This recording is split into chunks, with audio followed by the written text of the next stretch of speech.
Great, thumbs up. That's perfect. Thank you. So yeah, I'm going to be presenting a new case study prepared by Conflict Armament Research, and it's the latest publication from the joint research endeavor carried out by UNIDIR, CAR, and Stimson Center with the support of France and Germany. I won't reintroduce the project to you as it's been covered by my fellow panelists. Instead, I'll dive straight into the case study itself. We are releasing this case study today. The link is up on the screen and is going to be added to the chat for all of you to access, and please feel free to check it out as I describe it. It is the first in a short series of case studies that we're preparing to demonstrate real-world examples of diversion in action, and specifically how transfer parties responded to their experience. It's really an attempt to try and link the granular field work of CAR's investigators on the ground in conflict-affected areas to the work that states do on a policy and regulatory level to address diversion, and help bring to life some of the issues that have been talked about both today in this panel and in the meetings of the working group of the ATT, but also more widely under the framework, including at this year's forthcoming Conference of States Parties.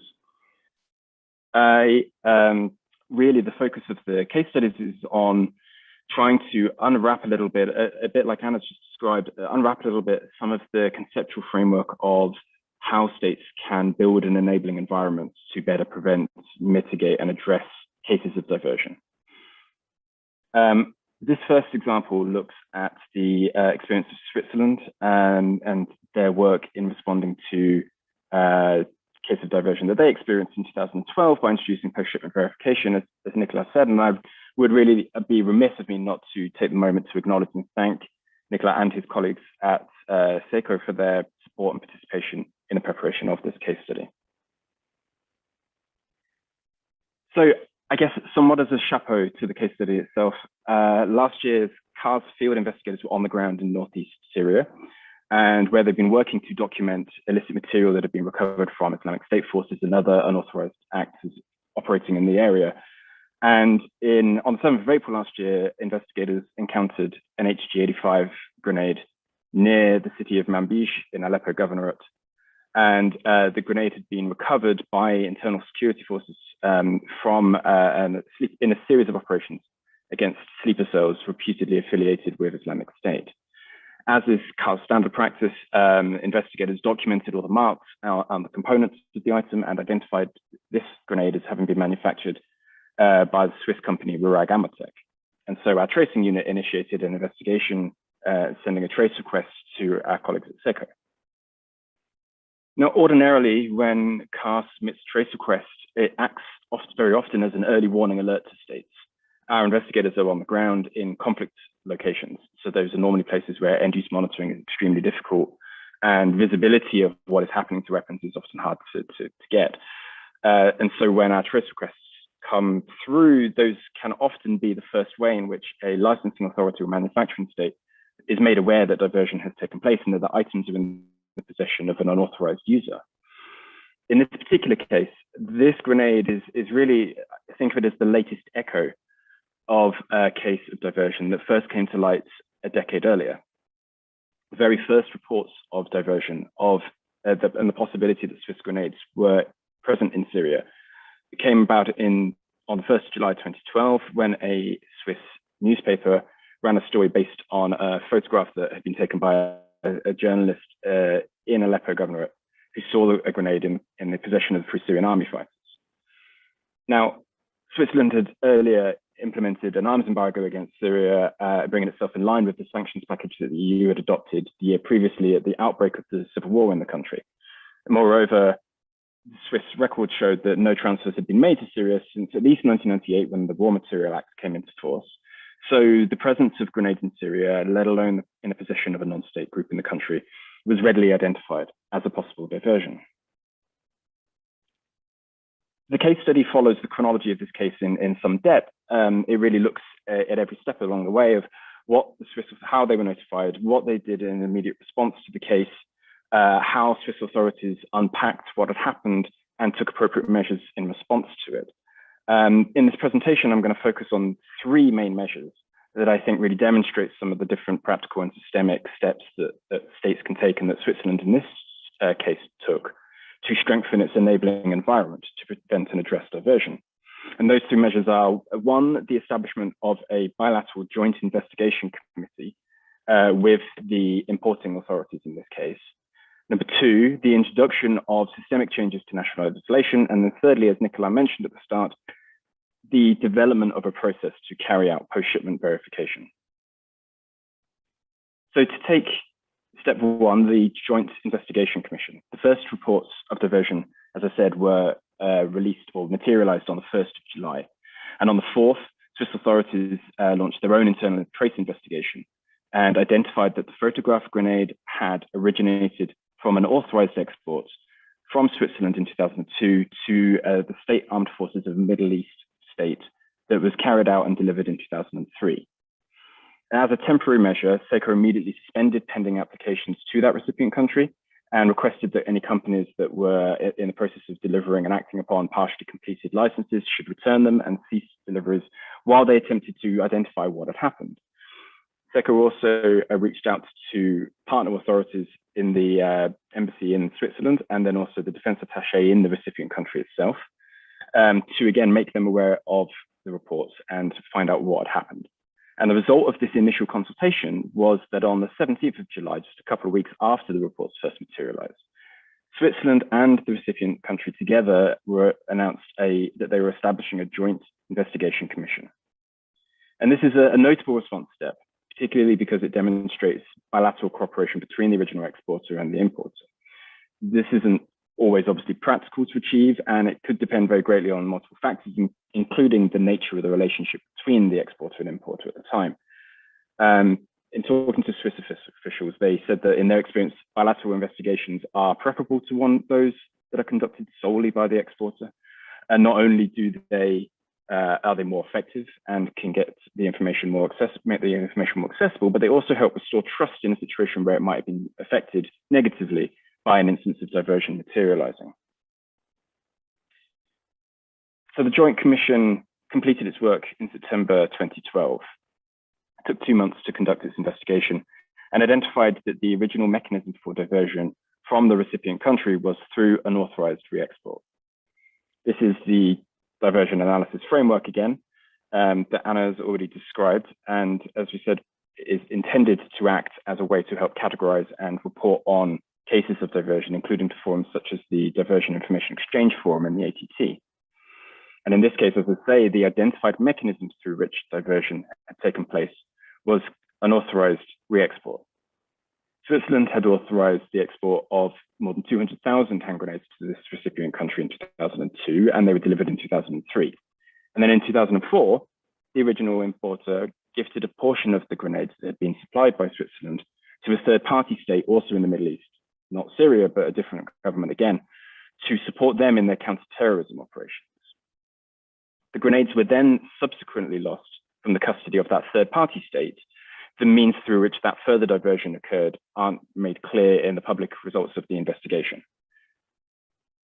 Neither is it entirely clear, interestingly, the degree to which the retransfer, the re-export by the original importing country contravened the terms of the non-re-export declaration that had been signed by a high-level representative of the armed forces for Switzerland back in 2002. And that's because the terms used in the clause that were in place in 2003 were not entirely clear on whether types of transfer, such as gifting and donation, were covered by the same strictures of a re-export declaration. However, since Switzerland was not notified and their consent requested before the transfer, it was considered to be an unauthorized re-export. So moving on to the second step, following the outcome of this investigation commission, the Swiss Federal Council instructed the Economic and Foreign Affairs Departments to come together and draft an amendment to national legislation that would clarify and consolidate restrictions under Switzerland's non-re-export declaration. So as I referenced, at the time of the original transfer in 2003, the way in which this declaration was phrased did not clearly indicate if transfer types such as donations, gifts, or loans were equally prohibited without prior Swiss authorization. But this practice had actually already changed between the original transfer being carried out and the diversion being reported. in 2006, Switzerland had adopted a stronger formulation of that clause that did explicitly encompass these transfer types. But it was not until 2012 that these provisions became a formal systemic measure through adoption into the Swiss Ordinance on War Material. And as indicated here, this is an English language translation of that clause, which shows that it now covers a range of transfer types. And if I can just pull away from this case study just for a quick second, to reflect on the diversity of practice that has been observed in this area across a range of different states. And one study that Carl did a few years ago, we analyzed the end user documentation that was in our archive, and looking at a sample of 75 different end user documents, found 19 different formulations of this particular clause, covering different types of activities that could or could not be conducted in the re-export declaration. Some, like this formulation that you can see here on the screen, were an effort to be comprehensive and list a range of activity areas. Others were far more narrow, either by design or by omission. Sometimes there may be a need for a specific formulation in an end user certificate to relate to a specific transfer. But equally, as is seen in this case that we're describing back from 2003, there is a possibility that an inadvertently ambiguous formulation could create grounds for confusion or exploitation about the extent of end user controls. To return to this particular case, Switzerland also introduced a paragraph to its national legislation in 2012 that specified that in countries where there was an increased risk of diversion, Switzerland and Swiss officials had the right to verify compliance with the non-export declaration through conducting post-shipment checks. This is again something that had been introduced in principle in 2006, but hadn't been formally introduced into the national legislation or implemented as a systemic measure. And so the third area of response from Switzerland following this case of diversion was that SECO was charged by the Federal Council with establishing a process through which Switzerland might be able to conduct post-shipment verification. Again, this is an area where the case study goes into some depth. And again, I reiterate my thanks to SECO for the information they provided and their openness about their national process. I'm going to just touch on a few of the main points. There's a lot to go over, and it would almost take a presentation in and of itself to discuss, but I'll pick out a few main points that I think are particularly relevant and interesting to bring to everybody's attention. From an external perspective, from CAR's perspective, perhaps the most notable feature is the emphasis of the Swiss process on physical verification. This, as CAR's own investigative work demonstrates from a different angle, provides the highest degree of confidence in what you're seeing and is a more robust evidentiary standard than, say, remote or virtual alternatives. As seen in the case study, we go on to describe how that can give rise to some logistical challenges, both for the exporter and for the importer, but it is a highly reliable means of verification. The Swiss aim is to verify 100% of exported material in each case of verification visit, and the focus is on checking unique serial numbers of each weapon against delivery lists. Switzerland primarily conducts post-shipment verification for finished products, and focusing particularly on small arms and light weapons, rather than on consumable goods like ammunition or components. The emphasis on small arms and light weapons is interesting and calls to mind something that's not shown in the slide, but is clarified in the case study, that Switzerland, when conducting its risk assessment, has a country risk matrix that divides states into 4 different categories of risk. And those that fall into the 2 highest categories are immediately have the right to carry out on-site inspections is then included as that clause in the end user certificate is included by default for those 2 categories. States that fall into the 3rd category, it is not included by default, but it is for small arms and light weapons because of Switzerland's recognition that this is material that is especially vulnerable to diversion. And the other thing I would note from this list here, and it came across in Nicolas' opening remarks, is that the degree of planning, coordination, and the emphasis on relationship building was really manifest in our interviews with SECO.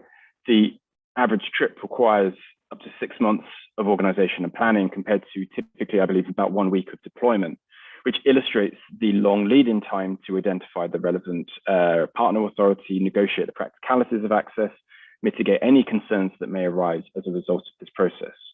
And I'll touch on this in a moment with an example.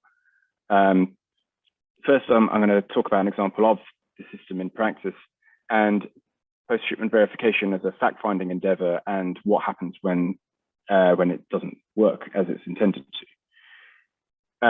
SECO said that they don't regularly conduct repeat verifications of the same material, and that's not the focus of their process at all, but stated that it is something they reserve the right to do when there is a particularly heightened risk or sensitivity, or if there is a significant change in environment in the recipient country. And in one case, Switzerland conducted 2 successful verifications in a recipient country, but on the 3rd instance in 2018, could only verify a quarter of the weapons it had supplied. In this case, the weapons had been supplied by Switzerland for the personal guards of ministers in the country, but had been informally retransferred to the guards' family members. And despite being given advance notice, were not able to make those weapons available for verification. And after persistent attempts to remedy that situation in country and outside again, Switzerland ultimately considered the risk of diversion to be too high and suspended future exports to that country.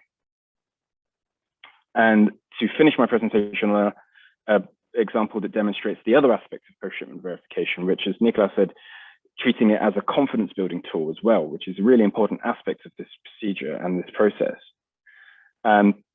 Another example that is in the case study is of a time when Switzerland requested to do a verification visit, and the initial response expressed some indication of reticence or concern.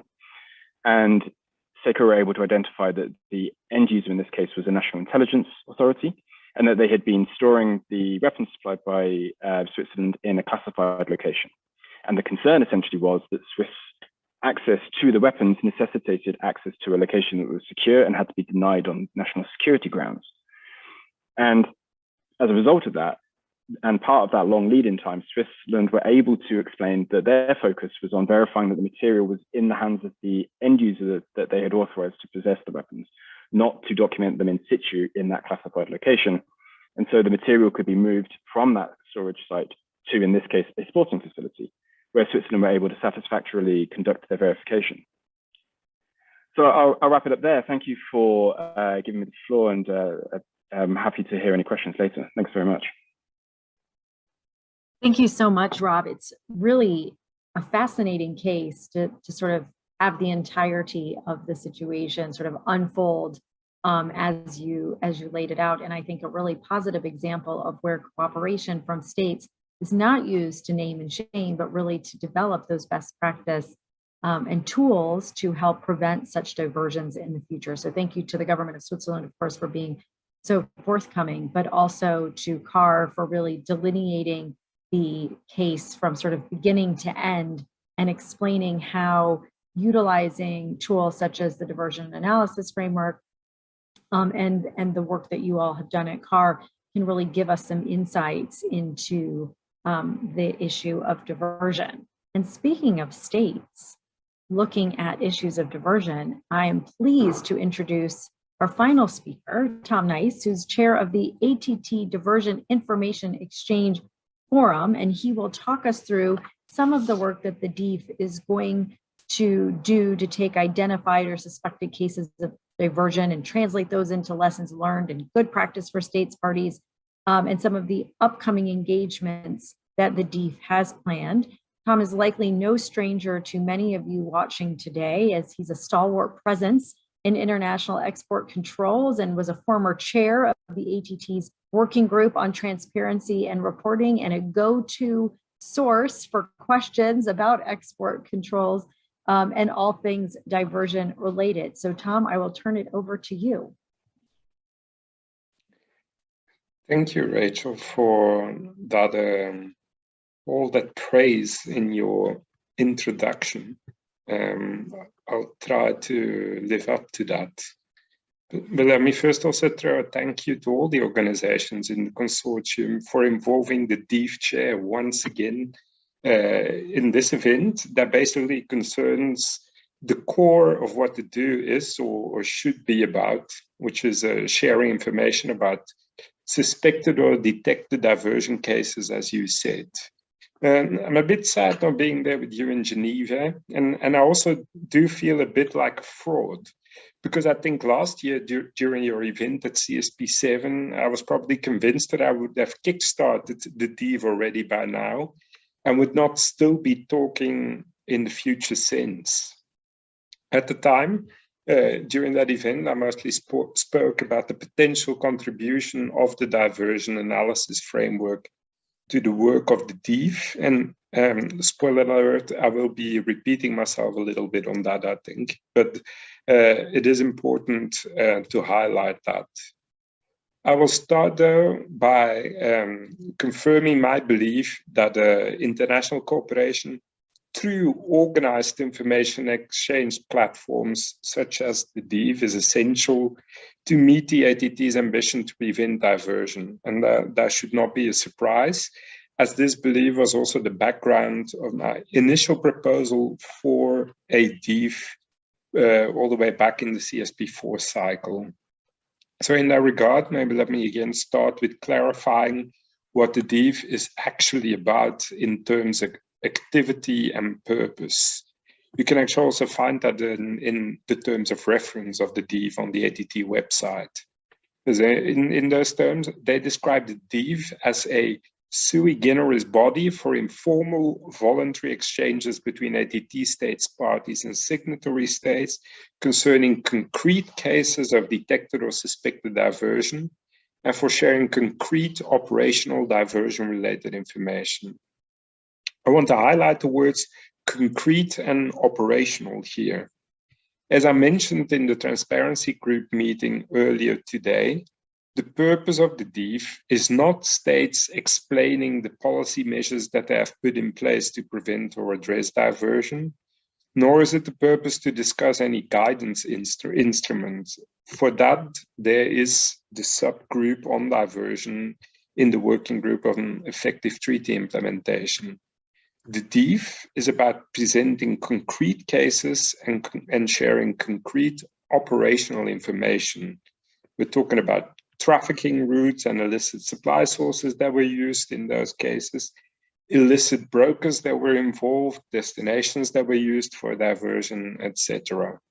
And that is also the reason why the DIV meetings are only open to states parties and signatories and have very strict terms of reference. It's supposed to create a confidential environment, and at the same time, that would also take away arguments against such information sharing. Let's call it sensitive information sharing. So now, this explanation of what the DIV is about also clarifies the potential contribution that the diversion analysis framework, DAF, could make to the work of the DIV. As Anna herself mentioned in her presentation, I also pointed out last year, it could help states to structure presentations on diversion in a way that is most comprehensive and effective for other states. It might also make it easier for states to do what I have insisted on from the start, namely that states make it part of their standard procedures to share relevant information with other states through the DIV every time they suspect or detect diversion. It seems obvious that guidance on which concrete elements to include in presentations or documents uploaded in the information exchange platform and how to structure those is helpful. As I also mentioned last year, the practical examples given might make it easier for states to unpack concrete cases into relevant information that they can share. Now, turning to Rob's presentation, as well as Anna's, I was listening very carefully to the cases that they presented. In fact, these are the kind of cases that we want involved or effective states, parties, and signatories to present in the DIV, with the important difference that in the DIV, those states should go into the nitty-gritty details of the actors, methods, routes, etc. that were used, insofar that is legally possible. We think that it's that kind of information that can help other states, parties, and signatories in their day-to-day practice, be it in licensing or in enforcement, to prevent and address similar cases. Those who were in the transparency group meeting just now this afternoon heard my call to states, parties, and signatories to contact myself or the Secretariat if they are considering to use the inaugural DIV meeting in August to present cases or to share operational information. But you then also heard my call to non-state actors that are involved in investigating, in establishing, identifying and or addressing cases of diversion with states to encourage them using the DIV. This is very deliberate because I'm very aware and appreciative of the work that organizations like yours do, and we are convinced of the role that you can play. And in that respect, any role that assisting non-state actors can play to point out the relevance and importance to those states of taking up the case within the DIV would be extremely helpful. And in that regard, I also want to mention that if they so wish, these involved or affected states could also invite you to take part in the presentation. I will leave it to this now, but I really hope that in the coming months, all of your efforts that you are making will help states to prepare presentations for the DIV, sorry. Again, with the DIV meeting coming up in August, it's time for action, long-awaited action, I would say even. Thank you. Thanks, Tom. I think we're all looking forward to both seeing you in Geneva, but also seeing the work of the DIV get really underway outside of the discussions that we've been having for the past few years. And I want to acknowledge the fact that we have a lot of participants here today or attendees today that are not necessarily part of the ATT process. And that's fantastic because this is an issue and an approach that transcends simply just the Arms Trade Treaty. The Arms Trade Treaty gives us that forum and those tools that we can utilize to address diversion, but clearly there is both an appetite as well as a need to address diversion sort of in all of its aspects as well, and throughout various parts of governments and in various forums and regimes as well. So I just want to thank those who are attending today, who are not only not in Geneva this week, but also who are working on these issues in other forums as well. I want to remind you that we're going to open to Q&A now. There is a function at the bottom of your screen that you can use. And there is an initial question that I want to direct towards Rob. It's a little bit outside of what your presentation was, but I think it's very much in line with the work that conflict armament research does on a regular basis. And the question is really about, we're explaining in very detailed fashion how diversion takes place and measures that we can use to address diversion. Are you seeing that this kind of analysis is then being used by bad actors to innovate new ways to covertly divert their weapons, avoiding the methods that have been found in the studies that we're talking about here?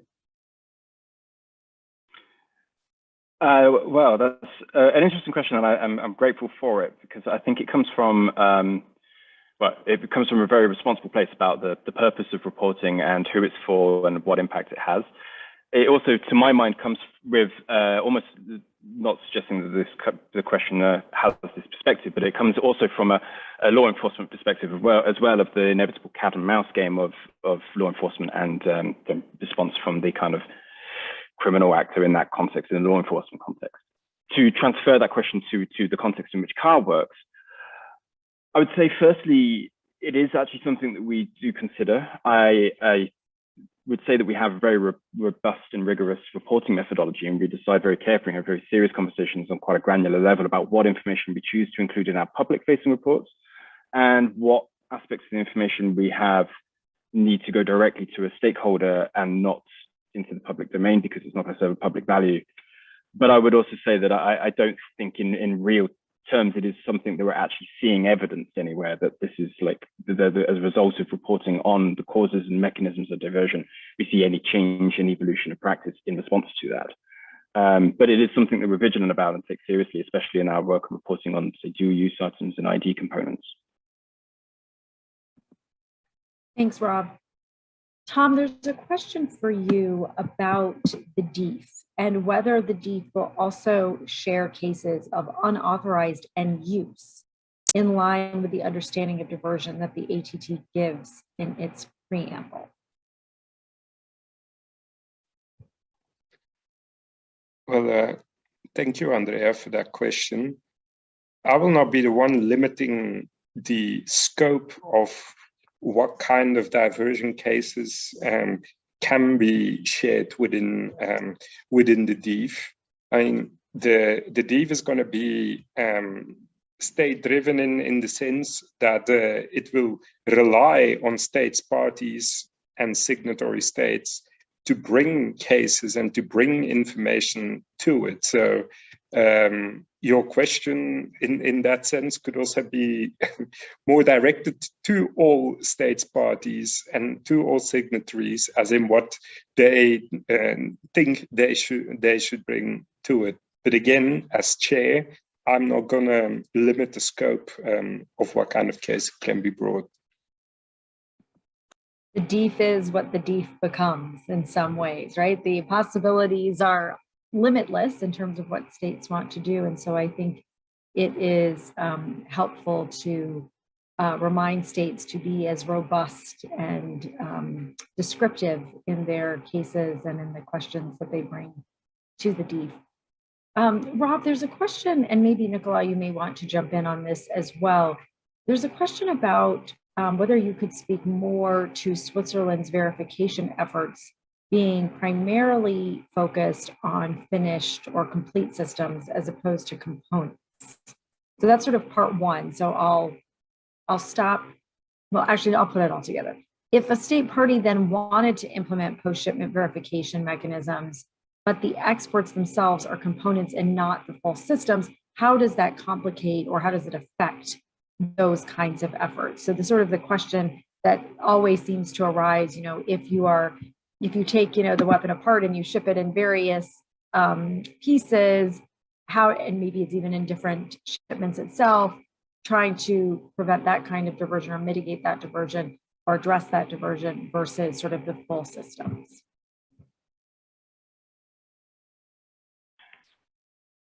I can make a start, and Nicolas, give me a jump in or take over if there's additional points to raise.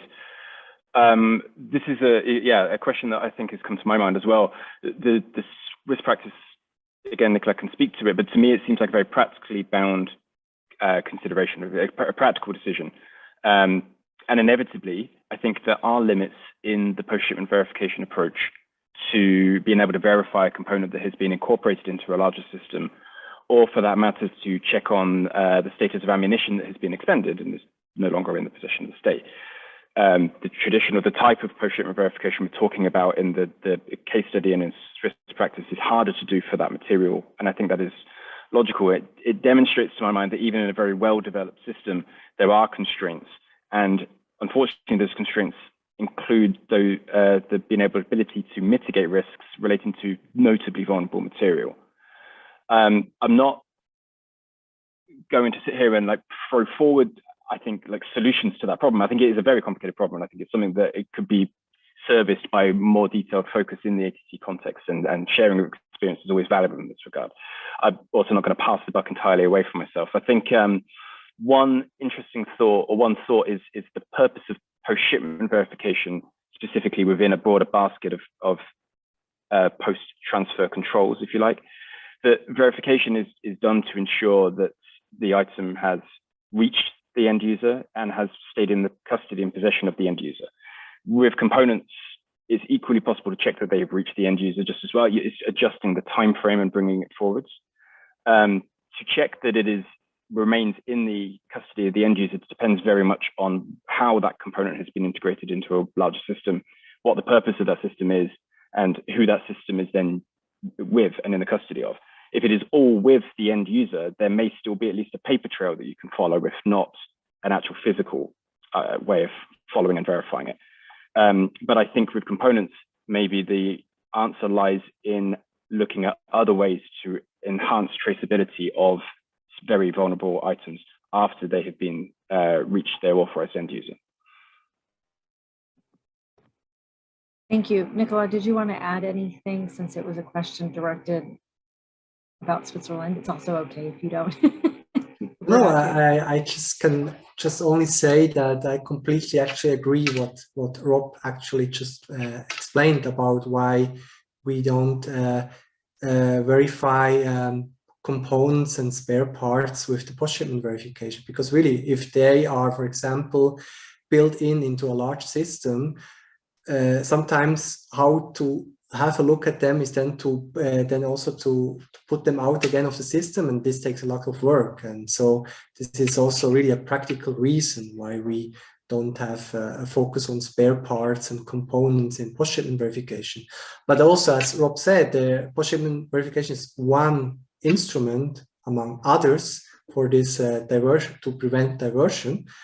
But for example, what we do with components and spare parts is when they are being exported to a private recipient, so not a state recipient, then we ask for confirmation that these parts are being built into the products and that they are not Telkel re-exported somewhere else. So this is one measure we take into account to prevent diversion with spare parts.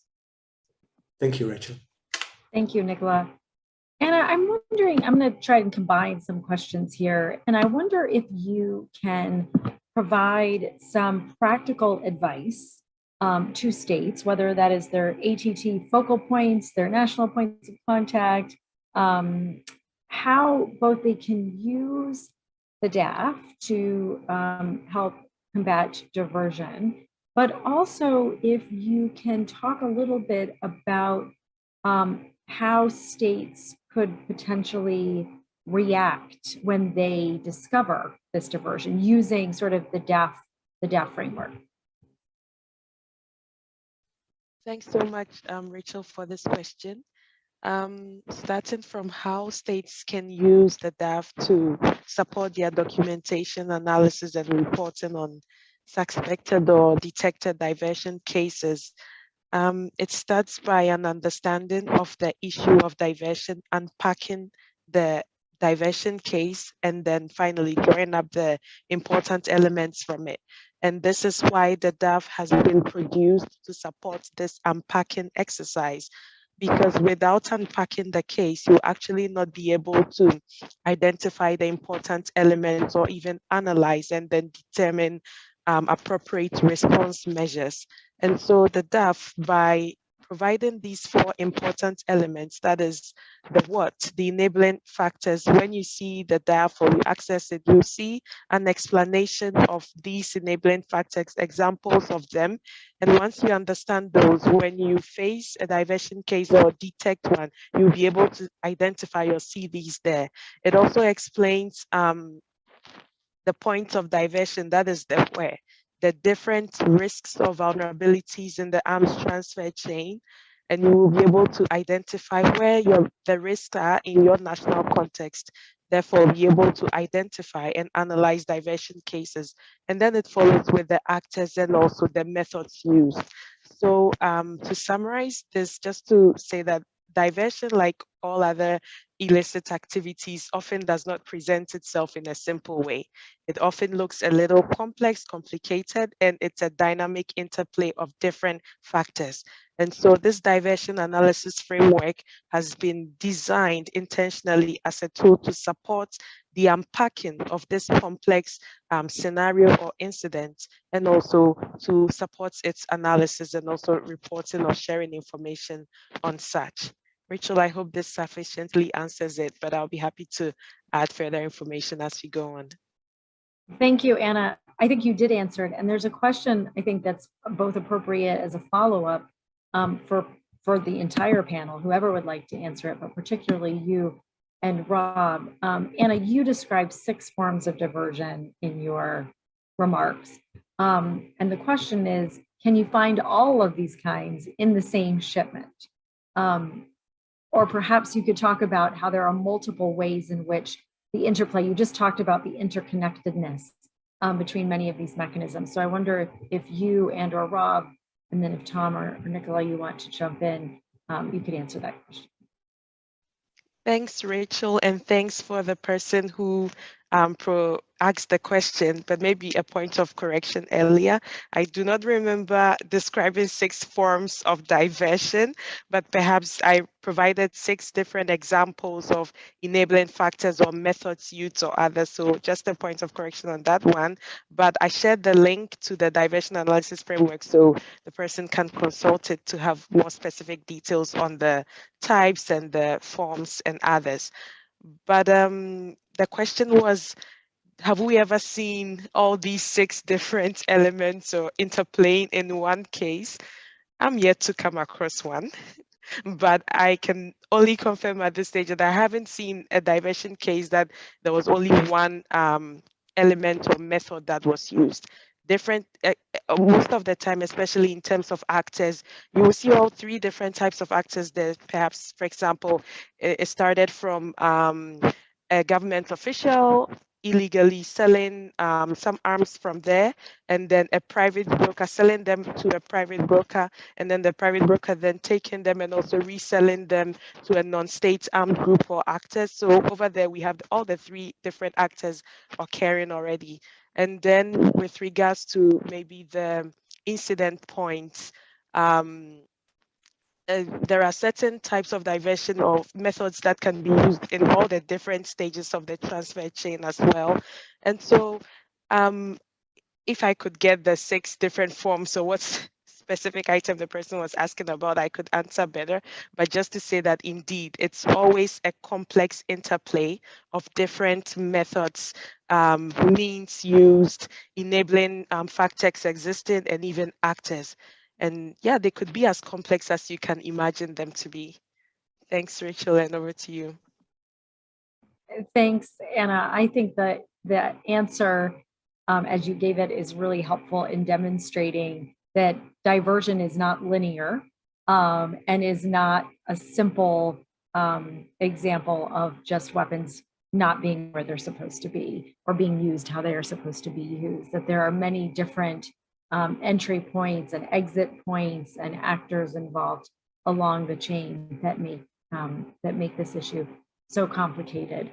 Rob, I didn't know if you wanted to answer, but perhaps as you're thinking about it, I will additionally ask you if you've seen in your work the same diversion methods that are used to divert other commodities, not just, maybe they're controlled commodities, but are these methods, are these examples that you're describing, are those common for other systems or commodities as well? Yeah, the answer is yes, because the diversion analysis framework is a conceptual categorization of mechanisms through which diversion can take place. So I think to clear up the confusion about the 6 figure, I think it relates to the 6 different points of diversion that we have at the top of the framework, as opposed to the different mechanisms of diversion. I would have nothing to add to Anna's comments about the complexity of most diversion cases involving multiple mechanisms. Maybe the points of diversion are at different stages of a transfer chain, so they tend not to overlap to the same degree. As to the applicability of the framework from conventional items to dual-use items or other commodities that are sensitive and controlled by states, certainly yes is the answer. And in CAR's field investigations under the ITRIS agreement, we document conventional weapons and ammunition and related military material. We're also supported by the European Commission under our ITRIS Plus agreement since 2018 to carry out similar methodology of field investigation, tracing and analytics, and apply that to dual-use material, which covers a broad range of equipment and often it came about from us often documenting alongside weapons and ammunition items that were being used to manufacture and provide explosive devices or to be integrated into unmanned aerial vehicles or other, basically a full range of spectrum of operational usages in conflict environments. And over time, as we build up our capacities in investigating those networks and those supply chains, and I'll point you to the reporting from our website about what we've uncovered there, you'll see very similar, conceptually very similar categories of how diversion occurs applied to those equipment as well. The specifics are different, but the concepts are the same, if you like, or at least overlap. Thanks, Rob. Nicola, there's a question for you about in the Swiss experience, what has the reaction been of the importing country when you make a request for end-use verification, either as a consequence of the licensor or subsequently, how are those requests received? Thank you, Rachel, and also thank you for this question. I mean, I can now only answer this from the experience we have gathered so far. So